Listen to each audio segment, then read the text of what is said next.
112 அடியில் ஆதியோகி சிலையை வடிவமைத்து ஒட்டுமொத்த உலகத்தின் பார்வையையும் கோவை வெள்ளியங்கிரி பக்கம் திருப்பியிருக்கிறார் ஈசா யோகா மையத்தினுடைய நிறுவனர் சத்குரு. தற்போது அவருடன் ஒரு சிறப்பு நேர்காணல். ஐயா வணக்கம். இப்போ 112 அடியில் ஒரு சிலை உருவாக்கியிருக்கிறீங்க ஆதியோகிக்கு. இந்த ஆதியோகி யார்? இப்போ யோக விஞ்ஞானம்ன்றது நாம் பல விதமாக பேசியே வந்திருக்கிறோம். உலகம் முழுக்கமாக பரப்பிருக்கிறோம். அநாதி காலத்துலேருந்து வந்திருக்குது. இப்போ ஈனா தேசங்களுடைய இது கூட யோகா டேன்னு டிக்ளேர் பண்ணியிருக்காங்க. இதுக்கு எல்லாமே ஒரு மூலம் இருக்கணும் தானே. முதலாவது யோகி, ஆதி யோகின்னா இவ்வளோ தான், முதலாவது யோகி. எதுக்கு அவனை முதலாவது யோகின்னு கூப்பிடுறோன்னா, அவன் பேர் சொல்லிக்கல, அவன் பேர் எங்கேயோ அவனும் செதுக்கலை கல்லில், யாருக்கும் சொல்லலை, சும்மா உட்கார்ந்தான். என்ன சொல்லிக் கொடுக்கணுமோ மக்களுடைய நன்மைக்காக, மனித நேயத்து நன்மைக்காக அது சொல்லி கொடுத்தான். ஆனால் நான் யார் என்னன்னு ஒன்று சொல்லிக்கல, அதனால் பேர் தெரியாதனால ஆதியோகின்னு சொல்லுவோம். இப்போ ஆதியோகிக்கு சிலை ஏன் வச்சுருக்கீங்க, ஆதியோகி யாருன்னு சொல்லிட்டீங்க. இப்போ இந்த ஆதியோகியை தான் சிவன்னு சொல்கிறாங்க. நீங்கள் அதை ஒத்துக்கிறீங்களா? ஆதியோகி சிவன் ரெண்டு பேரும் ஒன்று தான் ஒத்துக்கிறீங்களா? இது நாம் கொஞ்சம் விஞ்ஞானபூர்வமாக புரிஞ்சுக்கலாம். சிவ ஆனால் அர்த்தம் என்னென்னா, எது இல்லாததோ அது சிவன். எது இல்லாததுன்னு நினைக்கிறோம், எது நம்ம கண் பார்வையில் தெரியலையோ, எது நாம் காதில் கேட்சிக்க முடியலையோ, நாம் எது ஐப்புலங்களில் புரிஞ்சுக்க முடியலையோ அது நாம் இல்லாததுன்னு சொல்லுவோம். பொருள் தன்மைக்கு அப்பாற்பட்டதுக்கு இல்லாததுன்னு சொல்லுவோம். இல்லைன்னா இல்லவே இல்லைன்னு இல்லை, பொருள் தன்மையில் இல்லை, பொருள் நிலையில் இல்லாததுனால எல்லை இல்லாமல் இருக்குது, ஒன்றும் இல்லாமல் இருக்குது. அதுக்கு சிவான்னு சொல்லுவோம். அது உணர்ந்த யோகிக்கு அவனுக்கு சிவான்னு சொல்லுவோம். இப்போ உங்களுக்கு ஜெர்னலிஸ்ட்னு சொல்லுவோம். எதுக்கு? நீங்கள் ஏதோ அதை பற்றி கொஞ்சம் புரிஞ்சிருக்கிறதுனால. இன்னொருத்தருக்கு டாக்டர்னு சொல்லுவோம். எதுக்கு? அதை பற்றி ஏதோ ஒரு புரிஞ்சிருக்காங்க. இவர் எது எல்லை இல்லாததோ, எது உருவம் இல்லாததோ அது உணர்தான். அதனால அவனுக்கு கூட சிவான்னு கூப்பிடுவோம். இப்போ தமிழ்நாட்டில் பார்த்தீங்கன்னா 70% மக்களுக்கு ஆண்களுக்கானால பாதி பேருக்கு சிவானே ஏதோ சிவனுடைய பேர் வச்சுருக்காங்க. எதுக்கு இப்படி வச்சாங்கன்னா, அந்த ஒரு வாய்ப்பு, இந்த எல்லை இல்லாத உணர்கிற ஒரு வாய்ப்பு அவருக்குள்ளேயும் இருக்குது. அதனால அவருக்கு ஞாபகப்படுத்துறதுக்காக வச்சுருக்குறோம். ஆதியோகிக்கு சிவான்னு சொல்கிறது நம்ம கலாச்சாரத்தில் வந்திருக்குது. ஆனால் முக்கியமாக யோக கலாச்சாரத்தில் அவனை முதலாவது யோகி. நீங்கள் எங்கே பார்த்தாலும், நீங்கள் யாருக்கு சிவபெருமானன்னு சொல்கிறீங்களோ அவர் எங்கே பார்த்தாலும் யோக நிலையில் தானே உட்காந்துருக்குறாங்க. முதல்ல அவர் நமக்கு எதுக்கு அவர் பார்த்தா நமக்கு மதிப்புன்னா, அவர் கொடுத்த விஞ்ஞானத்தினால. எதே ஒரு மனிதன் எந்த காலத்தில் வாழிருந்தாலும் எல்லாரும் நமக்கு ஞாபகம் வச்சுக்கல. இவ்வளோ 10,000 வருஷத்துக்கு கலாச்சாரம் இருந்தாலும் எல்லாரும் ஞாபகத்தில் வச்சுருக்கிறோமா? இருந்த மக்கள் எல்லாமே இல்லை, யாரோ சில பேருக்கு ஞாபகம் வச்சுக்கிறோம். என்னத்துக்கு? அவர் நமக்கு கொடுத்த ஒரு அன்பளிப்புனால, இல்லை அவர் கொடுத்த ஒரு கான்ட்ரிபியூஷனால தானே நாம் அவரோட ஞாபகம் வச்சுக்கிறோம். அவரிடமிருந்து நம்ம எதையோ வாங்கியிருக்கிறோம். நமக்கு நன்மையாக இருக்கிறதுனால தானே நாம் ஞாபகம் வச்சுருக்கிறோம். இந்த யோக விஞ்ஞானமே கொண்டு வந்த யோகிக்கு ஆதி யோகின்னு சொல்லுவோம், சிவான்னு சொல்லிக்குவாங்க கலாச்சாரத்தில். எல்லாத்துக்கும் முக்கியமானது என்னென்னா, மனிதன் மனத்தில் முதலாவது தடவை இந்த ஒரு எண்ணம் போட்டாங்க, இந்த ஒரு கருத்து போட்டாங்க. என்னென்னா, நீனு தேவையான செயலை செய்கிறதுக்கு தயாராக இருந்தால் எது இயற்கையை கட்டுப்பாடுன்னு நினைக்கிறீங்களோ அது எல்லாமே தாண்டி மனிதன் வளர முடியும் என்ற ஒரு வாய்ப்பு உருவாக்கி கொடுத்தாங்க. வெறும் அது சொன்னது மட்டும் இல்லை, அதுக்கு தேவையான விஞ்ஞானம், அதுக்கு தேவையான தொழில்நுட்பங்கள், 112 விதமான தொழில்நுட்பங்கள் பண்ணி கொடுத்தாங்க. இப்போ 112 அடியில் இந்த ஆதியோகி அப்படிங்கிற அந்த சிவன் சிலை நீங்கள் உருவாக்கியிருக்கிறீங்க. இப்போ நிறைய மக்கள் இங்கே வர்றாங்க, அந்த ஆதியோகி சிலை முன்னாடி தியானம் பண்ணுறாங்க சிலர். நீங்கள் உண்மையிலே என்ன நோக்கத்துக்காக இந்த சிலையை இங்கே உருவாக்கியிருக்கீங்க? இப்போது மனித நேயத்தில் இந்த மாதிரி ஒரு நிலை இப்போது வந்திருக்குது. அடுத்த தலைமுறையில் முழுமையாக ஆகிடும். என்னன்னா, அவனுடைய காரணம் அவருக்கு ஒத்து ஒரு மாதிரி இல்லைன்னா, எதே இருந்தாலும் சரி, நீங்கள் யார் கடவுள்னு நினச்சிக்கிறீங்களோ அவரே சொன்னாலும் உங்கள் காரணம் அவருக்கு ஒத்து வரலைன்னா அது நீங்கள் ஜீரணிக்க முடியாது. அந்த மாதிரி மனநிலை நமக்கு வந்திருக்குது மக்களுக்கு உண்டு. நீங்கள் ஓரளவுக்கு ஜீரணித்தாலும் அடுத்த தலைமுறை எடுத்துக்கவே மாட்டாங்க. இதனால் எப்படி நாம் வெளியே சூழ்நிலை எதே நடத்தணும்னா நாம் விஞ்ஞானபூர்ணமாக தொழில்நுட்பங்களை உபயோகப்படுத்தி பண்ணுவோம். ஆனால் உள்நன்மைன்னு வந்தால் ஏதோ பழைய காலத்து ஒரு புத்தகம் வச்சுருக்குறோம், இல்லை ஏதோ ஒரு நம்பிக்கை வச்சுருக்குறோம், இல்லை ஏதோ கருத்து வச்சுருக்குறோம், ஏதோ ஐடியாலஜி வச்சுருக்குறோம். இது வேண்டாம். உள்நன்மை கூட விஞ்ஞானபூர்ணமாக நடத்திக்க முடியும். இது இந்த தலைமுறைக்கு, அடுத்த தலைமுறைக்கு, வர்ற தலைமுறைக்கு ரொம்ப ரொம்ப முக்கியமானது. இதனால ஆதியோகி விஞ்ஞானபூர்ணமாக உங்கள் உள்நன்மை நடத்திக்கிறதுக்கு ஒரு இது கருவி. இப்போ இன்னும் நம்ம ஆரம்பிக்கல. இங்கே வந்தவங்க எல்லாமே ஏதோ ஒரு எளிமையான ஒரு பயிற்சி சொல்லி கொடுக்க ஆரம்பிச்சிடுவோம். இங்கே வந்தால் வேற ஒன்றும் இல்லை, 3 நிமிஷம் செய்யுங்க டெய்லி. உங்களுக்குள்ள ஒரு அமைதி வந்தால் அதுக்கப்புறம் 12 நிமிஷம் செய்கிறதுக்கு தயாராக இருப்பீங்க தானே? கண்டிப்பா. மக்கள் எல்லாம் அதைத்தானே எதிர்பார்க்குறாங்க. அப்ப இது இந்த ஆதியோகி சிலைக்கு முன்னாடி வந்து வரக்கூடிய மக்களுக்கு வந்து யோகா, தியானம் இதை பயிற்றுவிக்கக்கூடிய ஒரு ஐடியா உங்களுக்கு இருக்கு. கட்டாயமா. இது இங்கே மட்டும் இல்லை, இந்த ஒரு இமேஜ் இது ஒரு ஜொமெட்ரிக்கலாக ஒரு பெர்ஃபெக்ட் இமேஜ். அது இது நீங்கள் ஒரு நிமிடம் நீங்கள் கண் திறந்து அப்படியே பார்த்தீங்கன்னா உங்கள் மனத்தில் பதிச்சிருச்சுன்னா நீங்கள் எங்கே போனாலும் சரி அந்த அந்த ஒரு இமேஜ் அப்படியே இருக்கும். அந்த மாதிரி உருவாக்கப்பட்டிருக்குது. இது டிசைன் பண்ணுறதுக்கே 2.5 வருஷம் ஆயிடுச்சு எனக்கு. ஓகே, இப்போ நீங்க இது வந்து ஒரு பெர்ஃபெக்ஷன் அப்படின்னு சொல்லி சொல்றீங்க, ஒரு பெர்ஃபெக்டான ஒரு உருவம்னு சொல்றீங்க. ஜியோமெட்ரிக்கலி. ஓகே, இதனுடைய இன்ஸ்பிரேஷன் உங்களுக்கு என்ன? எதனுடைய உருவகத்தை வந்து ஒரு அடிப்படையாக வச்சு, எதை இன்ஸ்பிரேஷனாக வச்சு இந்த முகத்தை வந்து நீங்கள் உருவாக்குனீங்க? முகம் உருவாக்குறதுக்கு எந்த இன்ஸ்பிரேஷன் அப்படி யாரோ ஒரு முகம் பார்த்து அப்படி வந்துச்சான்னு அப்படி இல்லை. யோகான்னா இவ்வளோ தான். யோகான்னா ஒன்றி எப்போ ஆக முடியும்? எப்போ எந்த விதமான ஒரு ஃப்ரிக்ஷன் இல்லாமல் ஒரு நிலை நமக்குள்ளே வருமோ அப்போ ஒன்றி. இது ஆகணும்னா பொருள் உலகத்தில் 2 இருக்குதுன்னு வச்சுக்கோங்க. ஏதோ 2 பொருள் இருக்குதுன்னு வச்சுக்கோங்க. இது 2 ஜொமெட்ரிக்கலாக பர்ஃபெக்டாக இருந்தால் அப்போ என்ன ஆகும்? ஃப்ரிக்ஷன் இல்லாமல் நடக்கும். ஒரு மெஷினை எடுத்திங்கன்னா சத்தம் இல்லாமல் போகுதுன்னு என்ன அர்த்தம்? ஃப்ரிக்ஷன் இல்லாமல் இருக்குது அதில். இந்த மாதிரி பிரதியொரு உருவம் நாம் பார்த்தா அது ஒரு ஜொமெட்ரிக்கலாக பர்ஃபெக்டாக இருந்தால் அது ரொம்ப நல்லபடியாக நடக்குது. ஒரு மெஷின் இருந்தாலும் சரி, உடல் இருந்தாலும் சரி. இப்போ நீங்கள் இப்படி உட்கார்றீங்க, இப்போ ஏதோ கேமரா முன்னாடி உட்காந்துட்டீங்க. நீங்கள் சும்மா ரிலாக்ஸாக சும்மா இப்படி உட்காந்திங்கன்னா நான் உங்கள் பார்த்தேன்னா நீங்கள் எப்படி உட்காரிங்க நான் பார்த்தா நீங்கள் இந்த 10 வருஷத்தில் உங்களுக்கு என்ன பிரச்சனை வரும், 20 வருஷத்தில் என்ன பிரச்சனை வரும், 30 வருஷத்தில் என்ன பிரச்சனை வரும் இப்போவே சொல்லிவிடுவேன் நான். இது அஸ்ட்ராலஜி இல்லை. இது நீங்கள் உடல் எப்படி வச்சுக்கிறீங்க ஜொமெட்ரிக்கலாக இது பார்த்தா இதனால் என்ன பாதிப்பு வருது, என்ன நன்மை வருது நீ இப்போவே சொல்லிட முடியும். நீங்கள் எது செய்ய முடியும், எது செய்ய முடியாதுன்னு சொல்லிட முடியும். அந்த ஒரு ஆற்றல் உங்களுக்கு இருக்குன்னு சொல்றீங்களா, பொதுவாக மனிதர்களுக்கே உண்டுன்னு சொல்றீங்களா? நீங்கள் எல்லாருக்குள்ளே இருக்குது. அந்த நோக்கத்தில் பார்க்கல யாரும், அவ்வளோதான். ஆனால் யோக கலாச்சாரம்னா it's essentially geometry. Okay, not only of the body. வெறும் உடல் பற்றி மட்டும் இல்லை, மனநிலைக்கு ஒரு ஜொமெட்ரி இருக்குது, நம்ம சக்திக்கு ஒரு ஜொமெட்ரி இருக்குது, நம்ம எமோஷன்ஸுக்கு ஒரு ஜொமெட்ரி இருக்குது. இது நாம் நல்லபடியாக கவனித்து புரிஞ்சால் அது எல்லாமே சமநிலையாக வச்சா இது எந்த ஒரு பிரச்சனையும் இல்லாமல் உறைவு இல்லாமல் வாழ்க்கை ஸ்மூத்தாக நடக்குது. ஒரு சுமூகமான ஒரு விஷயத்தை, ஒரு எளிமையான ஒரு விஷயத்தை தெரியப்படுத்துறதுக்கான ஒரு இன்ஸ்பிரேஷன், அந்த இன்ஸ்பிரேஷனை வச்சு இந்த சிலையை நீங்கள் உருவாக்கியிருக்கிறதா சொல்கிறீங்க இப்போ. ஆனால் எனக்கு வந்து மட்டும் இல்லை, நிறைய பேர் என்ன சொல்கிறாங்கன்னா உங்களுடைய முகத்தை வந்து பார்த்தா இதுவும் 2 வந்து ஈக்குவலாக இருக்குங்கிற மாதிரி சொல்கிறாங்க. அதாவது உங்களுடைய முகமும் ஆதியோகியுடைய முகம் கிட்டத்தட்ட ஒரே மாதிரி. அவ்வளோ அழகாக இருந்தால் ரொம்ப நல்லா இருந்திருக்கும். என்ன பண்ணுறது, எனக்கு இப்படி வந்துச்சு முகம். இல்லை, இப்போ இந்த ஒரு பிரம்மாண்டமான சிலை உருவாக்கியிருக்கிறீங்க. நிறைய பேருக்கு இருக்கக்கூடிய ஒரு கேள்வி என்ன அப்படின்னா வந்து இப்போ வந்து ஒரு வெட்ட வெளியில் வந்து இந்த ஆதியோகி சிலை வந்து இருக்குது. மழை வரலாம், வெயில் வரலாம், புயல் வரலாம், இது எல்லாத்தையுமே தாக்கு பிடிக்கக்கூடிய அளவுக்கு வலிமையான ஒரு சிலையாக வந்து இது இருக்கா? எதை வச்சு இதை உருவாக்கியிருக்கிறீங்க? இதை உருவாக்குறதுக்கு உங்களுக்கு எவ்வளவு செலவானது, எவ்வளவு காலம் தேவைப்பட்டது? நான் அப்போவே சொன்ன மாதிரி வெறும் டிசைன் பண்ணுறதுக்கு என் மனத்தில் இருக்கிற உருவம் டிசைன் பண்ணி ஒரு நிலை கொண்டு வரதுக்கு 2.5 வருஷம் ஆயிடுச்சு. ஆனால் நம்ம தன்னார்வ தொண்டர்கள் 8 மாதத்தில் இது உருவாக்கிட்டாங்க. இது மகத்தான ஒரு வேலை, இது ஒரு சாமானியமான வேலை இல்லை. 8 மாதத்தில் இவ்வளோ பிரம்மாண்டமான ஒரு சிலை உருவாக்குனாங்க. இது ஒரு வித்தியாசமான நிலை உருவாக்கியிருக்கிறோம். உலகத்தில் எங்கேயும் சிலை இந்த அளவுக்கு பெரிய சைஸ் சிலை இந்த ஒரு முறையில் பண்ணல. இப்போ நீங்கள் கவனித்து பார்த்தீங்கன்னா சின்ன சின்ன பேட்சாக இருக்குது. இந்த பேட்செல்லாம் எடுத்து ஸ்மூத் பண்ணிட முடியும். நான் வேண்டான்னு சொன்னேன், மக்களுக்கு தெரியட்டும் எப்படி பண்ணியிருக்கிறோன்றது. என்னதுக்கு இது வித்தியாசமான ஒரு இது. எல்லாம்னா மோல்ட் பண்ணிடுவாங்க. மோல்ட் பண்ண என்ன ஆகும், இதுக்கு மேலே 10 மடங்கு செலவாகும். இது நாம் ரொம்ப எக்கனாமிக்கலாக பண்ணியிருக்கிறோம். என்னத்துக்குன்னா இது பீஸாக எடுத்து நாம் ஒன்றொன்னா வச்சுருக்கோம். இது இப்படி வைக்கணும்னா இதுக்கு ரொம்ப கூர்மை, ரொம்ப பக்தி வேணும். இல்லைன்னா யாருக்கு இந்த பொறுமை இருக்குது ஒன்றொன்னா பீஸாக எடுத்து இவ்வளோ பெரிய சிலை பண்ணுறது? இல்லை, இது எதனால் உருவாக்கப்பட்டது அப்படிங்கிற ஒரு, ஏன்னா இந்த ஒரு கடவுளுடைய சிலை வந்து இங்கே இருக்கிறதா மக்கள் நினைக்கிறாங்க. ஒரு பிரம்மாண்டமான சிலையாக இருக்குது, வெயில், மழை, புயல் இதையெல்லாம் தாக்கு பிடிக்கக்கூடிய அளவுக்கு வலிமையாக இருக்கா? எதனால் செய்யப்பட்டது?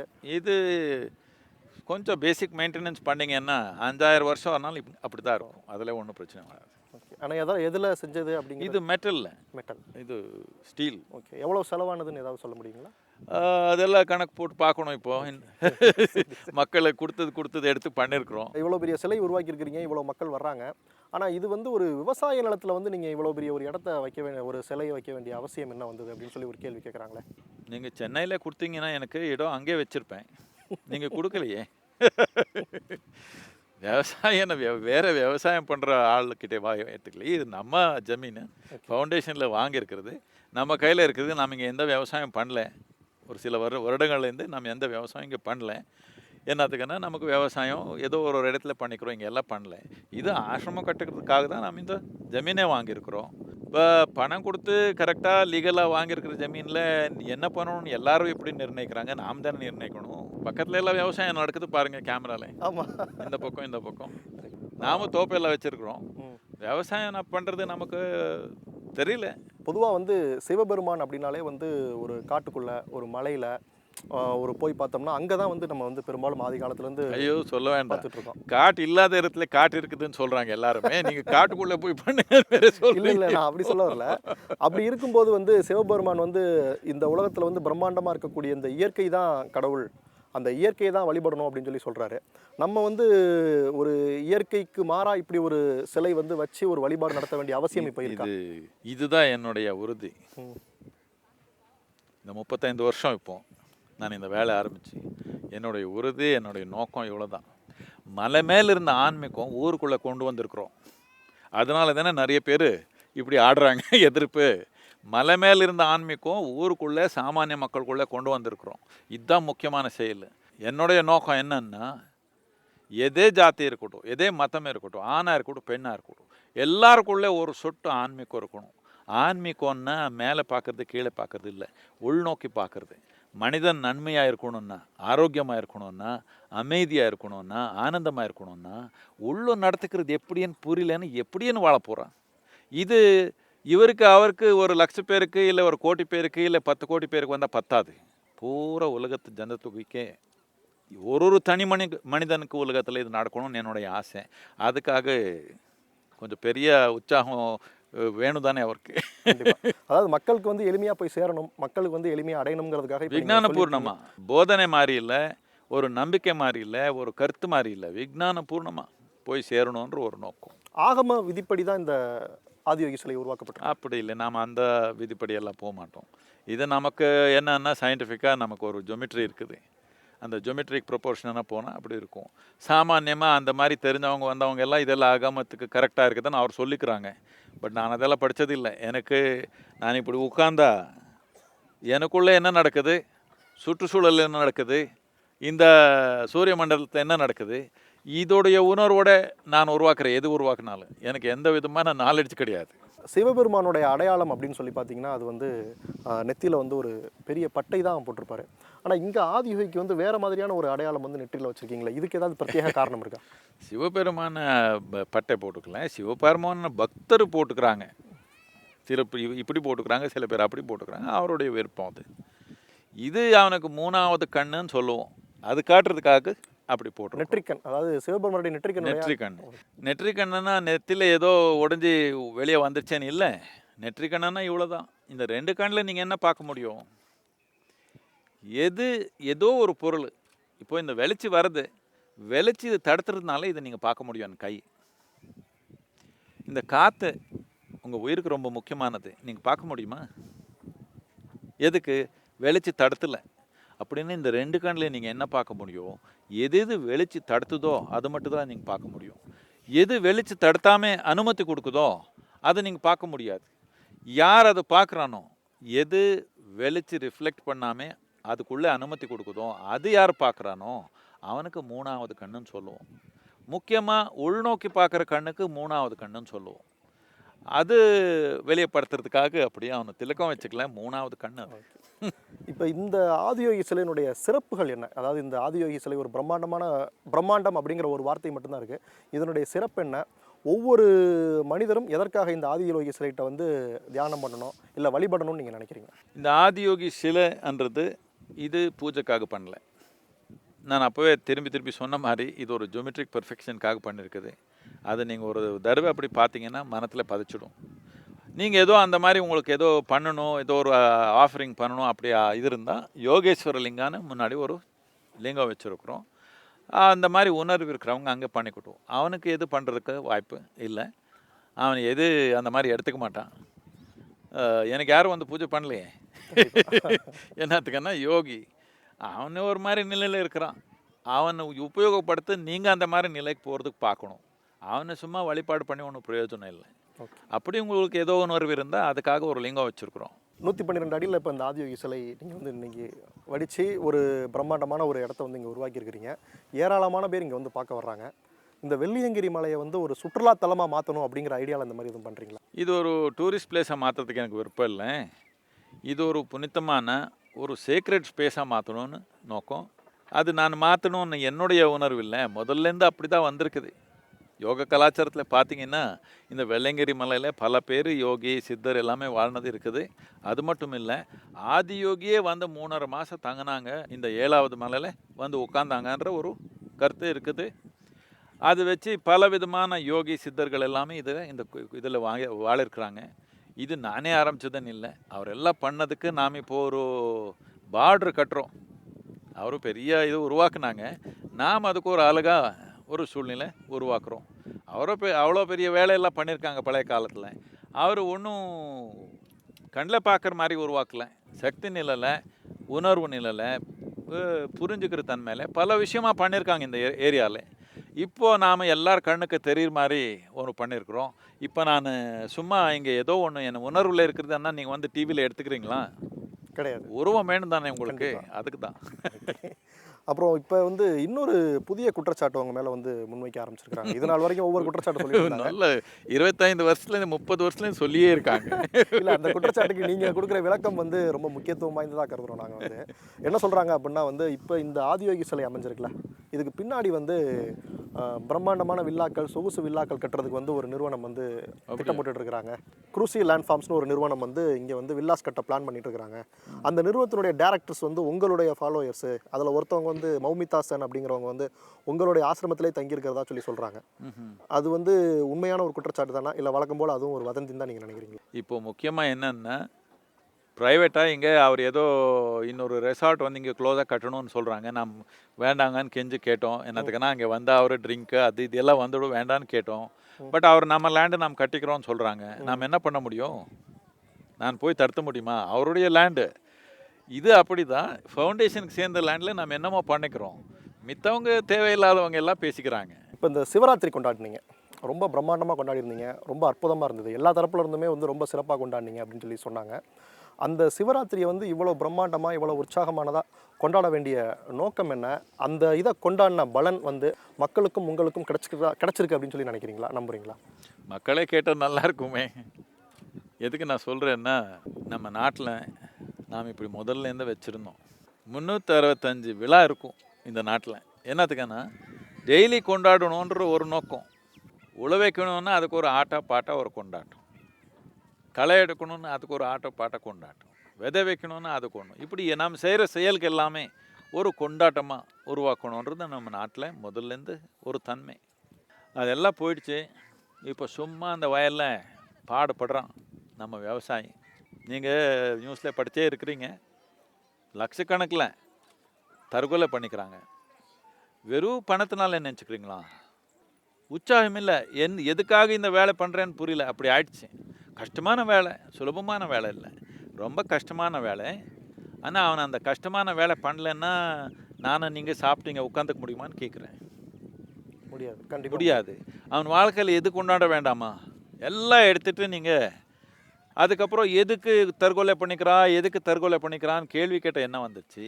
நாட்டில் மக்களுக்கு கொண்டாட்டம் வேணும் தானே. சும்மா டிவி பார்த்தாலே கொண்டாட்டம் ஆகிடுமா? இல்லை சினிமா பார்த்தா கொண்டாட்டம் ஆகிடுமா? அவருக்கு ஒரு கொண்டாட்டம் வேண்டாமா வாழ்க்கையில்? வருடத்தில் ஒரு நாள் ஃபுல் நைட்டு நடக்குது. எதுக்குன்னா இதுக்கு ஒரு விஞ்ஞானபூர்ணமாக ஒரு காரணம் இருக்குது. என்னென்னா அந்த ஒரு நாள் தானாகவே நமக்குள்ளே ஒரு மேல் நோக்கி ஒரு புத்துணர்வு நம்ம சக்தி நடக்குது.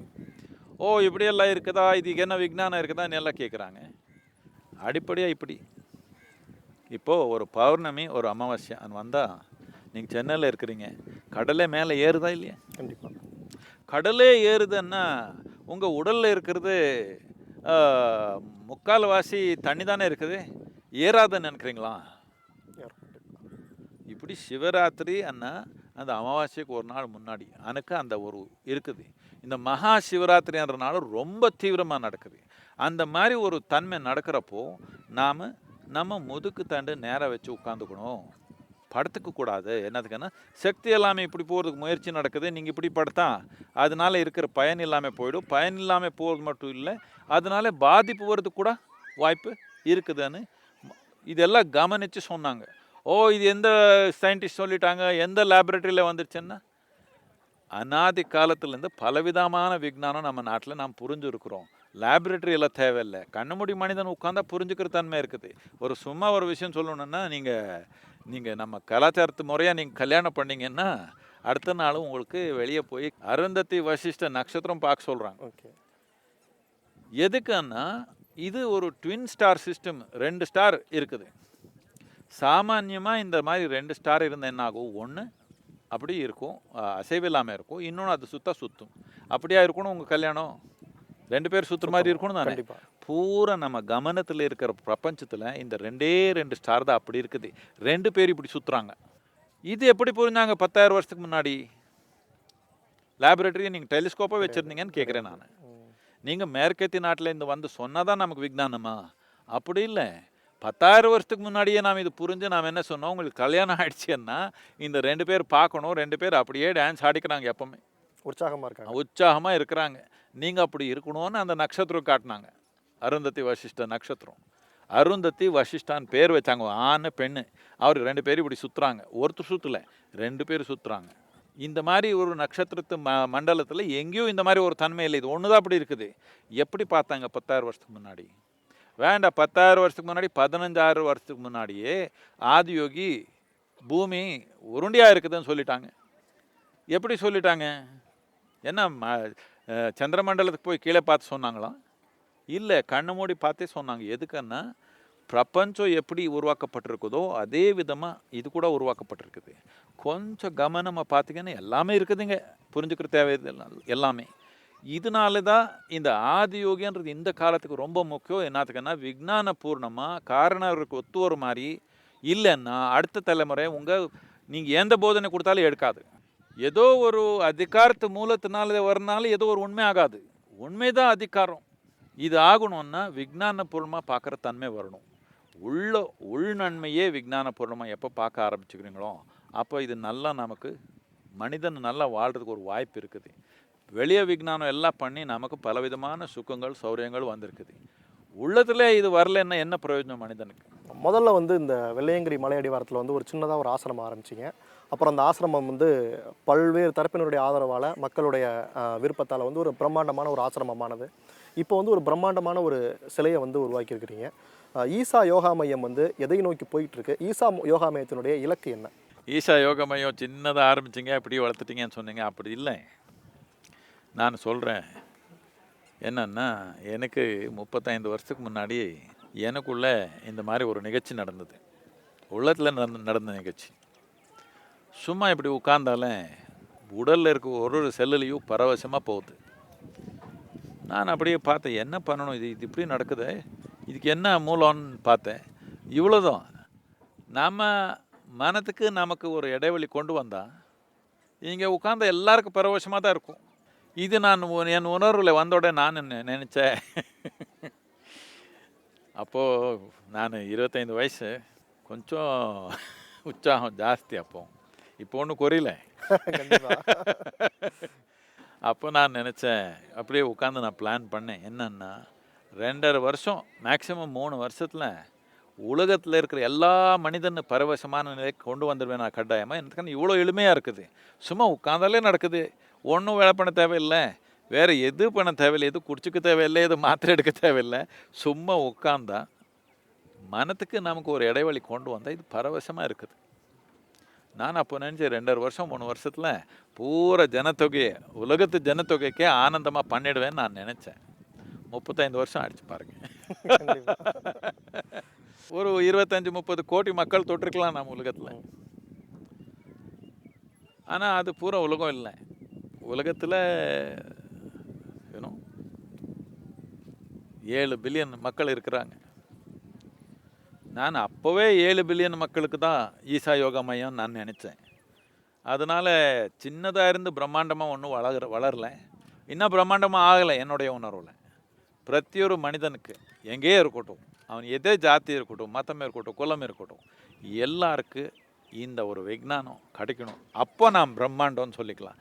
அது வரைக்கும் பிரம்மாண்டம்னு சொல்ல வேண்டாம். ஓகே, அந்த பிரம்மாண்டத்தை அடையிறது தான் உங்களுடைய இலக்கு. கட்டாயமா எல்லா மனிதருக்கு அவனுக்குள்ளே தனக்குள்ளே தான் எப்படி ஆனந்தமாக இருக்கிறதுன்றது புரியணும். அப்போ தான் மனிதனுடைய உண்மையான புத்திசாலித்தனம், அவனுடைய திறமை எல்லாமே வெளியப்படுத்த முடியும். இப்போ எப்பவுமே பயத்திலே வாழ்கிறா, என்ன ஆகிடும். ஏதோ ஒன்று பாதிப்பில் இருக்கிறாங்க. ஏதோ நடந்தாலும் பிரச்சனை, நடக்கலைனாலும் பிரச்சனை. கேட்டு பாருங்கள், கல்யாணம் ஆகலைன்னா ஒரு மாதிரி பிரச்சனை, கல்யாணம் ஆயிடுச்சுன்னா பிரச்சனை, பணம் இல்லைன்னா ஒரு பிரச்சனை, பணம் வந்தால் ஒரு பிரச்சனை, இது வந்தால் பிரச்சனை, அது வந்தால் பிரச்சனை. பிரச்சனை எங்கேயும் இல்லை, நாம் உணர்கிற தன்மையில் இருக்குது. நாம் உணர்கிற தன்மையை நம்ம கையில் எடுத்ததானே நம்ம உணர்வு, நம்ம அனுபவம் நமக்கு எப்படி வேணுமோ அப்படி நடக்கும். இந்த ஒரு விஞ்ஞானம் பூரா ஜனத்தொகை கடக்கிற வரைக்கும் நான் பிரம்மாண்டம்னு சொல்லிக்க மாட்டேன். சின்ன வேலை நடக்குது, கொஞ்சம் பெருசாக பண்ணுறதுக்கு இது என்னுடைய வேலைன்னு நினச்சிக்க வேண்டாம். இது உங்களுடைய வேலை கூட, எல்லாருடைய வேலை கூட. இது எல்லாருக்கும் சேர்ற வரைக்கும் நான் மட்டும் இல்லை, நீங்கள் கூட ரெஸ்ட் பண்ணிக்கூடாது. இப்போ வந்து இந்த ஈசா யோகா மையத்தினுடைய நோக்கம் என்னங்கிறது சொன்னீங்க. ரொம்ப ஒரு நல்ல நோக்கம் அப்படிங்கிறது வந்து தெளிவாக உங்களுடைய பேச்சில் இருந்து தெரியுது. இப்போ இது நாள் வரைக்கும் வந்து ஈசா யோகா மையத்தின் மேலே வந்து ஒரு தனிநபர்கள் புகார் சொல்லிட்டு இருந்தாங்க, ஒரு அரசியல் கட்சிகள் புகார் சொல்லிட்டு இருந்தாங்க. திடீர்னு பார்த்தீங்கன்னா ஒரு 2 நாளைக்கு முன்னாடி வந்து தமிழக அரசே வந்து ஈசா யோகா மையத்தின் மேலே வந்து தமிழக அரசு சொல்லுதாங்க. இல்லை, அவர் வந்து ஒரு கோவை மண்டலத்தை சேர்ந்த ஒரு நகரமைப்பு அதிகாரிங்கிற போது அவர் வந்து தமிழக அரசு ரெப்ரசன்ட் தானே பண்ணுறாரு. அவர் இந்த டவுன் பிளானிங்க இவர் ஹைகோர்ட்லேருந்து ஒரு டைரெக்ஷன் கொடுத்தாங்க. நீங்கள் எல்லாம் என்ன சொல்ல விரும்புகிறீங்க சொல்லுங்கன்றது கலெக்டருக்கு, அவருக்கு இன்னும் சில டிபார்ட்மெண்ட்டு கொடுத்துருக்காங்கன்னு நினைக்கிறேன். இது சப்ஜுடிஸாக இருக்கிறதுனால நான் ரொம்ப பேச விரும்பல. அவர் டிப்போசிஷன் அவர் ஹைகோர்ட்டுக்கு என்ன கொடுத்தாங்கன்றது இது இது யார் படித்து தமிழக அரசுலேருந்து நமக்கு இல்லீகலாக ஏதோ நடக்குதுன்னு சொல்லிட்டாங்களோ, இல்லை அவருக்கு இங்கிலீஷ் புரியாது. இல்லை அப்படி இல்லை, இல்லை நான் இவர் வந்து தமிழ்நாடு கவர்மெண்ட்டில் சம்பளம் வாங்கக்கூடிய ஒரு நபர். இல்லை நான் அவரை பற்றி சொல்லலை. அவர் ஹைகோர்ட்டுக்கு இது கொடுத்தாங்க, அஃபிடவிட் ஃபைல். அவர் என்ன கொடுத்துருக்காங்க அஃபிடவிட்டை நான் படிக்கிறேன் உங்களுக்கு. The executive authority is stated to have issued approvals not in conformity with Rule 25 of Tamil Nadu Panchayat Buildings Rule 1997 and Rule 16 and 13 of Multi-Storied Public Buildings Rules 1973, and without collecting the infrastructure and basic amenities charges, causing revenue loss to the government. It is therefore humbly prayed that this honorable court may be pleased to pass appropriate orders and thus render justice. இப்படியான அர்த்தம் என்னன்னா, நம்ம டிபார்ட்மெண்ட்டுக்கு வர revenue collect பண்ணாமையே மித்த department எல்லாமே இவருக்கு permission கொடுத்துட்டாங்க. இதனால நமக்கு நம்ம டிபார்ட்மெண்ட்டுக்கு வர ரெவென்யூ வர மாதிரி பண்ணுங்கன்னு அப்பீல் பண்ணாங்க. அவ்வளோதான் அவர் அப்பீல் பண்ணாங்க. இதில் இல்லீகல் என்ன வந்துச்சு?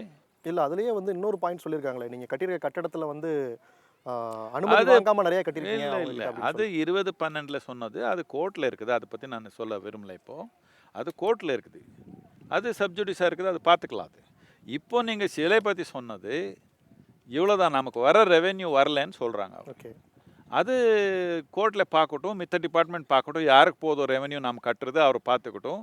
இல்லை அதில் ஷேர் பண்ணிக்கிறாங்களா, நாம் தனியாக கட்டணுமா, ஏதோ கோர்ட் எப்படி டைரக்ஷன் கொடுத்தா அப்படி பண்ணுவோம். சட்டம் படியாக என்ன இருக்குதோ பண்ணலாம். எதுக்கு நீங்கள் கட்ட பஞ்சாயத்து பண்ணிக்கிறீங்க? இப்போ அந்த அதிகாரி வந்து கோர்ட்டில் சொல்கிறதுக்கு முன்னாடி நீங்களே அந்த பணத்தை கட்டியிருந்தீங்கன்னா அவர் கோர்ட்டில் சொல்லியிருக்கவே மாட்டார். அரே நமக்கு எவ்வளோ கட்டணும்னு யார் சொன்னாங்க? அவங்க சொல்லவே இல்லை. இல்லையே, எங்கே சொன்னாங்க? சொல்லியிருந்தா நீங்கள் கட்டியிருப்பீங்க. அப்படி இருந்தா இந்த அத்தாரிட்டி அவருக்கு ஜூரிஸ்டிக்ஷன் இருந்தால் சொன்னாங்கன்னா கட்டி ஆகணும் தானே. கவர்மெண்ட்லேருந்து வந்தால் கட்ட தேவை இருந்தால் கட்டுவோம், இல்லை நம்மளால முடியாது, இல்லை அதுக்கு தகுதியாக இல்லைன்னு சொன்னால் நாம் கோர்ட்டுக்கு போவோம். நம்ம நாட்டில் வாழ இருக்கிறப்போ நம்ம நாட்டில் இருக்கிற சட்டத்துப்படியே போகலாமா? இல்லை நீங்கள் ஏதோ கட்ட பஞ்சாயத்து மாதிரி சொன்னதெல்லாம் நடத்துக்கலாமா? இது நான் உறுதியாக சொல்கிறேன். எல்லாருக்கும் பல விதமான மீடியா தேவையில்லாத இல்லாமல் பேசியே இருக்கிறாங்க. நான் சொல்கிறேன், நீங்கள் என்ன வேணாலும் பண்ணிக்கிங்க, நாம் சட்டப்படியாக போவோம். நீங்கள் சொல்கிற கட்ட பஞ்சாயத்தெல்லாம் நம்ம பண்ண மாட்டோம். ஒரு பெரிய புயல் வந்தது சென்னையில், ஒரு ஜல்லிக்கட்டு போராட்டம் நடந்தது, ரொம்ப தமிழ்நாடே ரொம்ப எழுச்சியோடு இருந்தது. அதை பற்றிலாம் பிரதமர் எந்த கருத்தும் சொல்லலை. அந்த புயல் நடந்தப்போ கூட தமிழ்நாட்டுக்கு வரல. ஆனால் ஈசா யோகா மையத்தில் ஒரு நிகழ்ச்சியை பண்ணோடனே ஸ்பெஷல் ஃப்ளைட்டில் போகிறாரு. இதுக்கு என்ன காரணமாக இருக்கும்னு நீங்கள் நினைக்கிறீங்க? நம்ம பிரைம் மினிஸ்டருடைய வாழ்க்கையில் அவருக்கு தெரியும் அவருக்கு உள்ளத்தில் அவர் செஞ்ச யோகத்தினால அவருக்கு எவ்வளோ பயன் இருக்குது, அதனால எவ்வளோ அவருடைய சக்தி, அவருடைய புத்தி, அவர் எல்லாமே எப்படி செயல்படுதுன்னு அவருக்கு தெரியும். அவர் பட்ட பயனை உலகத்து கூட பகிர்ந்துக்கணும்னு முயற்சி பண்ணுறாங்க. எந்த அளவுக்குன்னா, இதுவரைக்கும் எந்த பிரைம் மினிஸ்டர் நம்ம நாட்டிலே இல்லை, எந்த நாட்டில் இருந்தாலும் சரி, மக்கள் கூட ரோட்டில் படுத்து யோகா பண்ணிக்கிறாங்க. யார் பண்ணாங்கன்னு கேட்குறேன். எதுக்குன்னா, இந்த யோகத்தினால அவ்வளோ பயன் அவருக்கு கிடச்சிருக்குது. இதனால யுனைடெட் நேஷன்ஸில் இன்டர்நேஷ்னல் யோகா டேன்னு டிக்ளேர் பண்ணாங்க.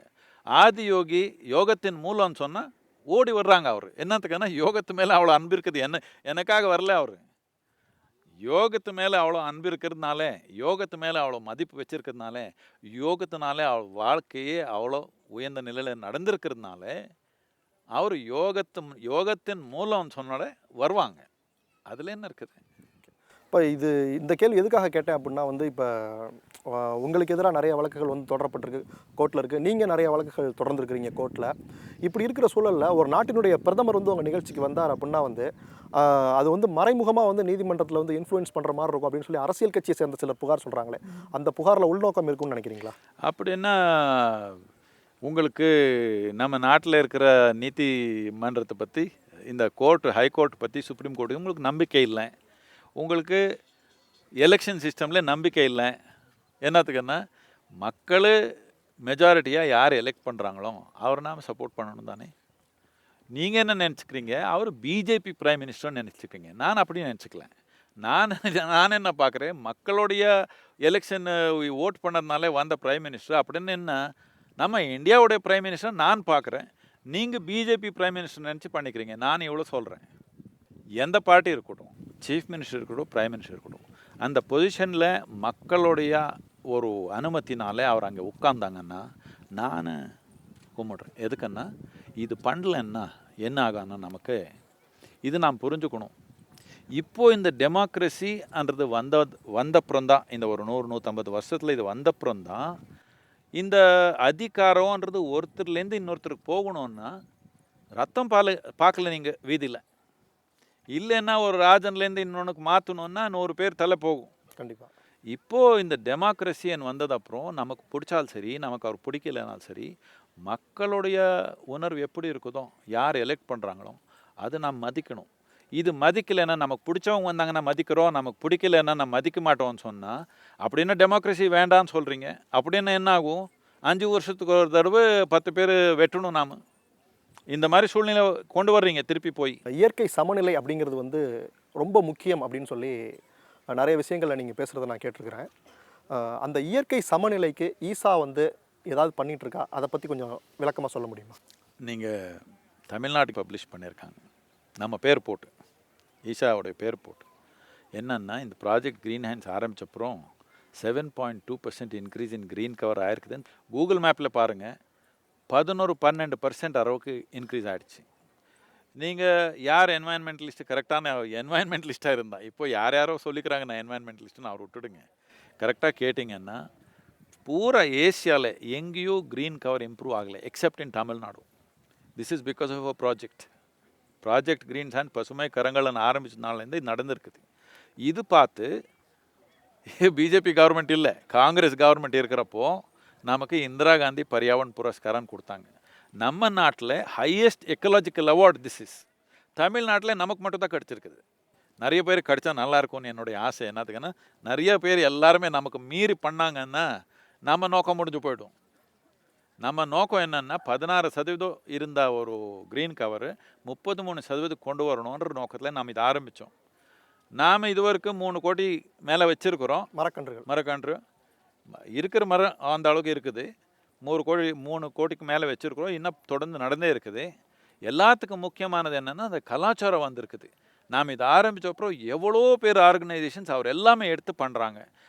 அரசாங்கம் கூட பண்ணது பெரிய அளவுக்கு. இப்போ இல்லை, கடந்த ஒரு 5-10 வருஷத்துலேருந்து இது ரொம்ப நல்லது. இந்த கலாச்சாரம் கொண்டு வரணும். இது மட்டும் இல்லை, நீங்கள் நிறைய ஊர்களுக்கு போய் பார்த்தீங்கன்னா, நீங்கள் இந்த கரூர், திருப்பூர், ஈரோடு இந்த மாதிரி போய் பார்த்தீங்கன்னா, முதல்ல எல்லாமே நீங்கள் அங்கே போனால் கல்யாணம்னா என்ன பண்ணுவாங்கன்னா, 100 விதமான உணவு போடுறாங்க.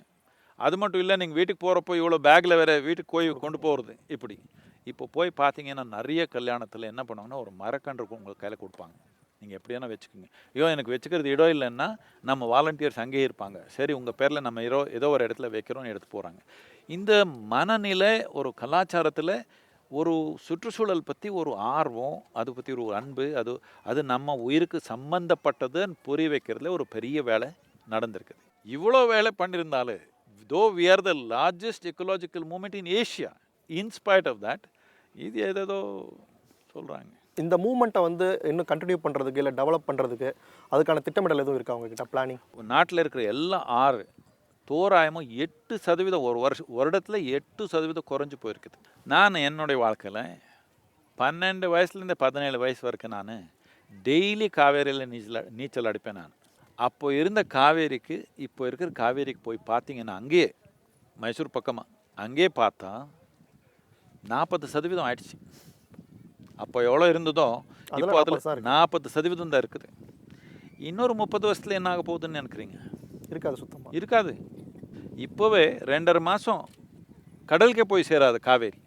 இது காவேரி மட்டும் இல்லை, கிருஷ்ணா ரிவர் 3-4 மாதம் போய் கடலுக்கு சேராது. இது எல்லாம் பூரா நாட்டிலே இப்படி நடந்திருக்குது. இதுக்காக நம்ம இப்போ ஒரு ப்ராஜெக்ட் வச்சுருக்குறோம். இது நாம் செப்டம்பரில் இது பெரிய அளவுக்கு நாம் நாட்டு முழுக்கமாக இது கொண்டு வரதுக்கு ஒரு முயற்சி நடந்திருக்குது. இதுக்கு என்வாயன்மெண்ட் மினிஸ்ட்ரி கூட, வேர்ல்டு வைல்ட் லைஃப் ஃபண்டு கூட, ரிவர்ஸ் ஆஃப் த வேர்ல்டுன்னு ஒரு ஆர்கனைசேஷனுக்கு அது கூட எல்லாம் பலவிதமான இது கூட நாம் எக்ஸ்பர்ட்ஸ் கூட எல்லாமே பார்த்து என்ன அடிப்படையாக ஒரு 3 விஷயம் என்ன பண்ண முடியும். எல்லா அரசாங்கங்கள், சென்ட்ரல் கவர்மெண்ட்டு, ஸ்டேட் கவர்மெண்ட்ஸ் எல்லாமே 3 சிம்பிளான விஷயம் எல்லாமே பண்ணால் இந்த ஆறு இப்படி போகிறது நாம் காப்பாற்ற முடியும். என்னத்துக்குன்னு இவ்வளோ பெரிய ஜனத்தொகை வச்சுட்டு ஆறு எல்லாமே காஞ்சி போயிடுச்சுன்னா இன்னொரு 30 வருஷத்தில் அதுக்கப்புறம் என்ன நாடு நடத்த போகிறோம் நாம்? இதுக்காக நாம் மகத்தான ஒரு பிளான் வச்சுருக்குறோம். அது பார்க்கலாம். அப்போவே நாம் ஒரு எக்ஸ்பெரிமெண்ட்டாக நர்மதா சேவான்னு ஒன்று ஆரம்பிச்சிருக்கிறோம் மத்திய பிரதேஷில். அது ரொம்ப உற்சாகமாக நடந்திருக்குது. கிராமங்களில் எல்லாமே ரொம்ப நல்லா நடந்திருக்குது. அது ஒரு ட்ரையலாக நடத்திருக்கிறோம். எப்படி நடக்குது, மக்களை எப்படி ரெஸ்பாண்ட் பண்ணுறாங்கன்னு. அது ரொம்ப நல்லா போயிருக்குது. அதே மாதிரி நாடு முழுக்கமாக ஒரு ரெஸ்பான்ஸ் வந்துடுச்சுன்னா கட்டாயமாக ஒரு 20-30 வருஷத்தில் நாம் ஒரு 10-20% இன்க்ரீஸ் பண்ணிக்கலாம் ரிவர்ஸ் தேவையான வேலை பண்ணால். பட் இதுக்கு அரசாங்கத்தை உதவி இல்லாமல் நாம் ஏதோ மரம் வைக்கிறது இது அப்படிலாம் நடக்காது. இது பாலிசிலேயே ஒரு சேஞ்ச் வரணும்.